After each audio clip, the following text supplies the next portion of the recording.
दोस्तों, इस वीडियो के माध्यम से हम बताने वाले हैं शिवजी के तीसरे नेत्र के आध्यात्मिक और वैज्ञानिक रहस्य के बारे में। कई लोग इस पर भरोसा नहीं करेंगे, लेकिन यह परम सत्य है।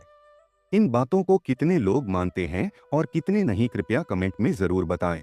दोस्तों, जब हम शिवजी के तीसरे नेत्र की बात करते हैं तो यह केवल कोई पौराणिक कथा नहीं, बल्कि एक गहरी आध्यात्मिक और वैज्ञानिक अवधारणा है। यह नेत्र सिर्फ विनाश का प्रतीक नहीं, बल्कि जागरूकता, शक्ति और दिव्यता का द्वार भी है। जब शिव अपनी दोनों आंखें बंद करते हैं तो वे ध्यान में लीन होते हैं, और जब उनका तीसरा नेत्र खुलता है तो सत्य, ज्ञान और ऊर्जा का विस्फोट होता है। यह नेत्र अज्ञान के अंधकार को जलाकर ज्ञान का प्रकाश फैलाता है। आइए सबसे पहले बात करते हैं शिवजी के तीसरे नेत्र की आध्यात्मिक रहस्य के बारे में, जो है अज्ञानता का नाश। शिव का तीसरा नेत्र सिर्फ अग्नि नहीं, बल्कि अज्ञान, अहंकार और मोह को भस्म करने वाला सत्य का प्रकाश है। जब यह नेत्र खुलता है तो केवल नाश नहीं होता, बल्कि नया सृजन भी जन्म लेता है। दोस्तों, क्या हमारे भीतर भी एक ऐसा नेत्र नहीं होना चाहिए जो हमें भ्रम से मुक्त करे?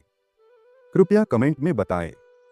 दूसरा आध्यात्मिक रहस्य है शक्ति और चेतना, जिसे कह सकते हैं कुंडलिनी जागरण का द्वार। यह नेत्र केवल देखने के लिए नहीं, बल्कि भीतर की अनंत शक्ति को जागृत करने के लिए है। यह हमारे अंदर सोई हुई ऊर्जा अर्थात कुंडलिनी शक्ति को सक्रिय करता है, जिससे हमें अपार ज्ञान, मानसिक संतुलन और आत्म प्रकाश प्राप्त होता है। तीसरा है त्रिकालदर्शी दृष्टि, जो सभी समय सीमाएं तोड़ देता है। शिव का तीसरा नेत्र भूत, भविष्य और वर्तमान तीनों को देखने की शक्ति रखता है। जब कोई व्यक्ति गहरी साधना करता है तो वह भी समय की सीमाओं से परे जाकर इस ब्रह्मांड की गहरी सच्चाइयों को समझ सकता है। अब बात करते हैं वैज्ञानिक दृष्टिकोण की।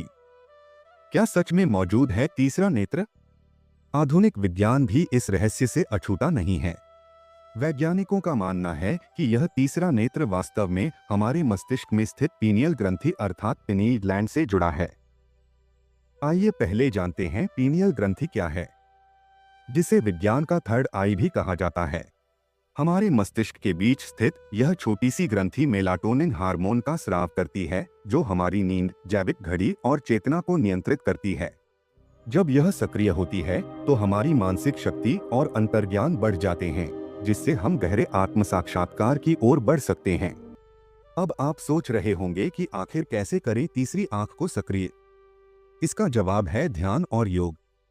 प्राचीन योगी मानते थे कि जब कोई गहन ध्यान में जाता है तो उसकी पीनियल ग्रंथि सक्रिय हो जाती है। विज्ञान भी मानता है कि ध्यान करने से मस्तिष्क की तरंगें बदल जाती हैं, जिससे मानसिक स्पष्टता, शांति और जागरूकता बढ़ती है। क्या आप जानते हैं, अगर कोई व्यक्ति नियमित रूप से ध्यान और योग करे तो वह अपनी मानसिक शक्ति को इतना बढ़ा सकता है कि उसकी संवेदनशीलता और जागरूकता सामान्य लोगों से कहीं अधिक हो जाती है।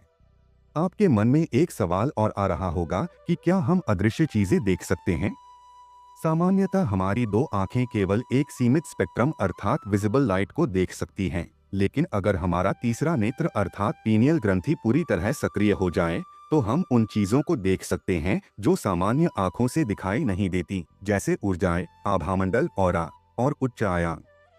तो इस संपूर्ण विश्लेषण का इसी सवाल से निष्कर्ष निकलता है कि क्या हम भी अपनी तीसरी आंख खोल सकते हैं? शिव का तीसरा नेत्र सिर्फ एक धार्मिक प्रतीक नहीं, बल्कि यह आत्म जागरूकता, ज्ञान और चेतना के उच्चतम स्तर का द्वार है। अगर हम ध्यान, योग और आत्मावलोकन का अभ्यास करें तो हम भी अपने अंतर्ज्ञान, मानसिक शक्ति और जागरूकता को बढ़ा सकते हैं। तो क्या आप भी अपनी तीसरी आंख को जागरूक करना चाहते हैं? अगर हाँ, तो आज से ही ध्यान और आत्म खोज की यात्रा शुरू करें, क्योंकि आपके भीतर भी एक शिव है जो बस जागने की प्रतीक्षा कर रहा है। अगली वीडियो में हम बताएंगे कि कैसे ध्यान और योग किया जाए जिससे हमारी कुंडलियां जागृत हो सके। अगर वीडियो पसंद आई और कुछ सीखने को मिला हो तो लाइक और शेयर करें, और अगर सब्सक्राइब नहीं किया हो तो चैनल को सब्सक्राइब कर दे। धन्यवाद।